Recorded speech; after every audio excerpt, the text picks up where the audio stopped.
أعوذ بالله السميع العليم من الشيطان الرجيم.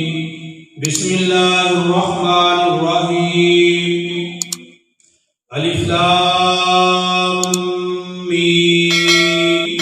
ذلك الكتاب لا ريب فيه هدى للمتقين الذين يؤمنون بالغيب ويقيمون الصلاة ومما رزقناهم ينفقون.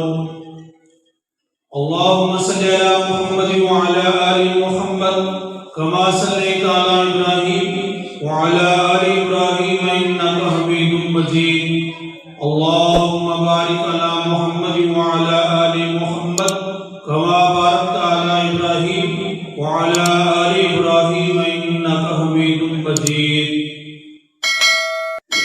حمد و ثنا، تعریفات،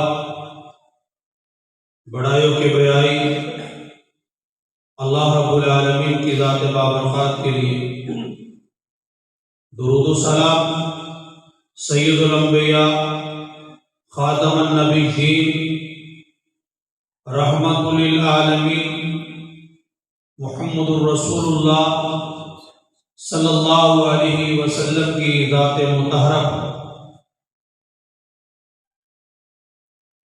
اسلام اللہ رب العالمین کا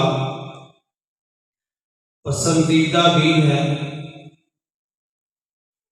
دین اسلام کے علاوہ کوئی دوسرا دین اللہ رب العالمین کے ہاں قبول نہیں کیا جائے گا. دین اسلام دو چیزوں کے مجموعے کا نام ہے: اللہ رب العالمین کی توحید، نبی کائنات صلی اللہ علیہ وسلم کی رسالت کی شہادت دینا.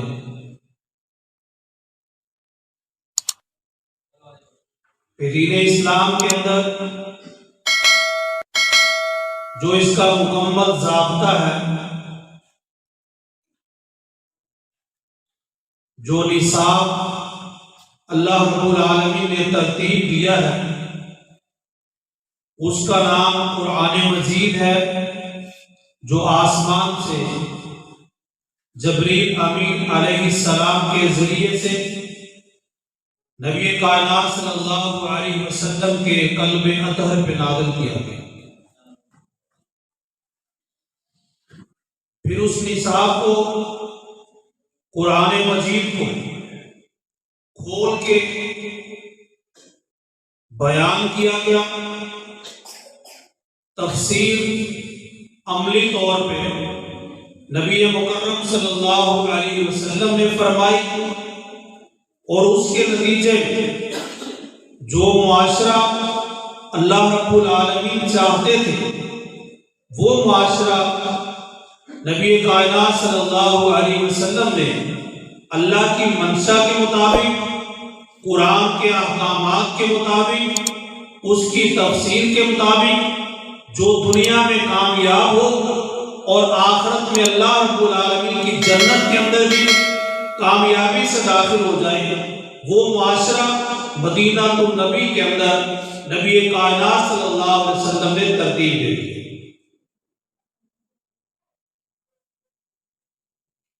پھر اللہ رب العالمین نے قرآن مجید کو جب بیان کیا، جب اس کا آغاز کیا، تو اس کے شروع میں یہ بات واضح الفاظ میں بیان فرما دی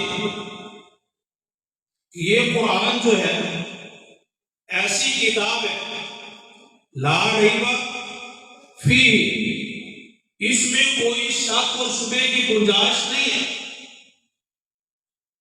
کیونکہ آسمان سے آئی ہے، رب العالمین کا کلام ہے، تو رب کے کلام میں کوئی غلطی، کوئی شبہ، کوئی کمی کوتاہی موجود نہیں. فرمایا لا ریب فیہ، اس میں کوئی شک اور شبہ نہیں. ھدی للناس، اور یہ لوگوں کے لیے ہدایت ہے. اور پھر وہ لوگ کون ہوں گے؟ جو اس ہدایت سے فائدہ حاصل کرنے والے ہوں گے۔ فرمایا ہدی للمتقین، لوگوں کو ہدایت دینے والی، اور جو ہدایت حاصل کرنے والے لوگ ہیں وہ تقوی والے ہوں گے، متقی ہوں گے، پرہیزگار ہوں گے، اللہ سے ڈرنے والے ہوں گے، جن کے دل میں اللہ کا خوف ہوگا، اللہ کا ڈر ہوگا، اللہ کا تقوی ہوگا، وہ لوگ قرآن سے فائدہ حاصل کریں گے، قرآن سے ہدایت ان کو ملے گی۔ ورنہ قرآن کو طوطے کی طرح رٹا لگا کے پڑھ کے جائیں گے، قرآن کوئی فائدہ نہیں دے گا۔ قرآن صرف اس کو فائدہ دیتا ہے جس کے دل میں اللہ کا خوف اور ڈر موجود ہے، اور وہ ڈر اور خوف جن لوگوں کے اندر ہوتا ہے، جن کو قرآن ہدایت دیتا ہے، جن کی قرآن رہنمائی کرتا ہے، اللہ رب العالمین نے ان کی نشانیاں بھی بیان فرمایا کہ وہ لوگ کیسے ہوتے ہیں۔ فرمایا الذین یؤمنون بالغیب، پہلی نشانی ان کی یہ کہ غیب کے اوپر ان کا ایمان ہوتا ہے، جو اللہ نے قرآن میں بیان کر دیا، جو نبی کریم علیہ السلام نے اپنے فرمان میں بیان کر دیا، اس کے اوپر ایمان ہے۔ آنکھوں سے دیکھا ہے تب بھی مانتے ہیں، نہیں دیکھا تب بھی ان کا ایمان ہے۔ اگر ان کی سمجھ میں بات آ جائے تب بھی مانتے ہیں، اگر ان کی سمجھ میں بات نہیں آتی پھر بھی ان کا ایمان ہے، کیونکہ جو کچھ آسمان کے رب نے قرآن میں نازل کر دیا، جو کچھ نبی محمد کریم صلی اللہ علیہ وسلم نے بیان فرما دیا، وہ حق اور سچ ہے۔ اس کے اوپر متقی آدمی کا، ایمان والے کا یقین اور ایمان ہوتا ہے۔ فرمایا الذین یؤمنون بالغیب، غیب کے اوپر ایمان ہے۔ فرشتوں کو نہیں دیکھا لیکن مانتا ہے مسلمان، جنت کو نہیں دیکھا لیکن تسلیم کرتا ہے مسلمان، پہلے نبیوں کو نہیں دیکھا لیکن مسلمان کا ایمان ہے کہ اللہ رب العالمین نے نبی کریم صلی اللہ علیہ وسلم سے پہلے بھی 1,24,000 کے لگ بھگ نبی دنیا میں بھیجے ہیں، نبیوں کو کتابیں دی، نبیوں کو صحیفے دیے، وہ آئے ہیں، ان کی امتیں تھی، وہ ان کی رہنمائی کرتے رہے، ان کے ساتھ جڑنے والے جڑتے رہے، جو نہیں جڑے وہ ناکام ہو گئے، جو جڑ گئے وہ کامیاب ہو گئے۔ پہلی کتابوں کو نہیں دیکھا، مانتے، اچھی اور بری تقدیر کے اوپر ایمان ہے۔ فرشتوں کو نہیں دیکھا، ایمان ہے۔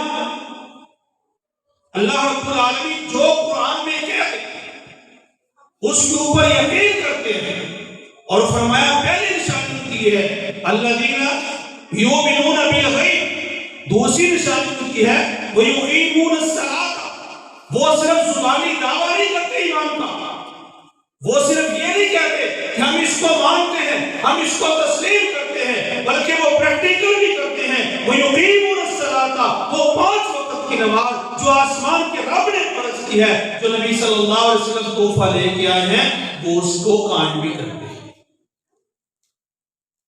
ویقیمون الصلاۃ، پھر وہ 5 وقت کی نماز بھی قائم کرتے ہیں۔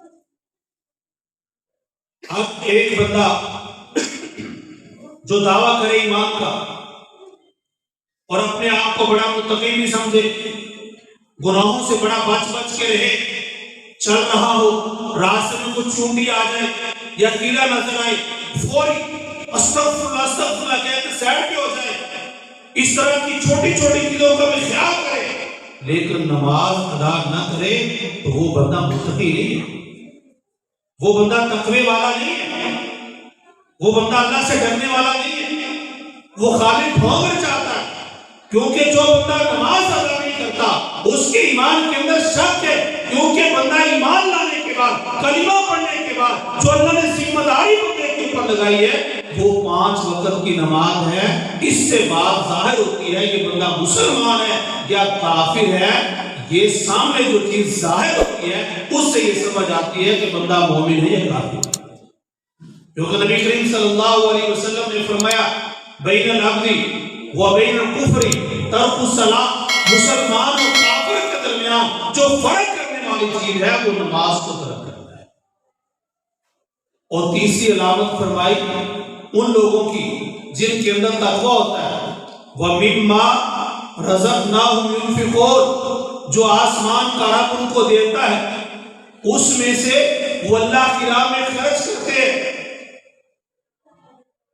جو اللہ ان کو رزق دیتا ہے، جو اللہ ان کو روپیہ پیسہ دیتا ہے، جو اللہ ان کو مال و دولت دیتا ہے، جو ان کے پاس اللہ کی نعمتیں ہوتی ہیں، ان نعمتوں کو اللہ کی راہ میں خرچ کرتے ہیں۔ جیسے آسمان کا رب کہتا ہے وہ ویسے خرچ کرتے چلے جاتے ہیں۔ جو بندہ پیسہ خرچ نہیں کرتا، اللہ کی نعمتوں کا شکر ادا نہیں کرتا، جو اللہ نے اس کو دیا ہے، اللہ نے اس کو وقت دیا، اس کو اللہ کی راہ میں خرچ نہیں کرتا، وہ بھی متقی نہیں ہے۔ جس کو اللہ نے صحت دی، اس صحت سے اللہ کے دین کی آبیائی کے لیے فائدہ نہیں اٹھاتا، وہ بندہ بھی متقی نہیں ہے۔ جو اللہ نے مال کی نعمتیں دی ہے ان کو اللہ کی راہ میں خرچ نہیں کرتا، وہ بھی متقی نہیں ہے۔ جس کو اللہ نے اولاد دی ہے، اپنی اولاد کو اللہ کے دین کے لیے وہ وقف نہیں کرتا، دین کے کام ان سے نہیں لیتا، دین کے کاموں میں ان کو مصروف نہیں کرتا، وہ بندہ بھی متقی نہیں ہے۔ جو بھی اللہ نے نعمت دی ہے اس کو اللہ کی راہ میں اگر وہ خرچ نہیں کرتا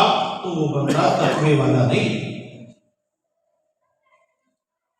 اب اگر ہم غور کریں تو اللہ رب العالمین نے بے شمار نعمتیں دی ہیں،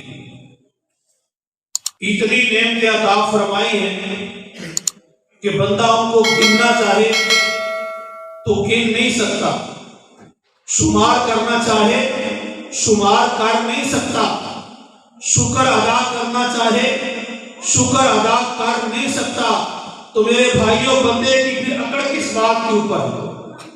بندے کے اندر تکبر اور غرور کس بات کا ہے؟ وہ اللہ کے سامنے جھکنے کے لیے تیار پھر کیوں نہیں ہوتا؟ ایک ایک نعمت جو کروڑوں روپیہ خرچ کیا جائے تو پھر بھی میسر نہ آئے، صرف آنکھوں کی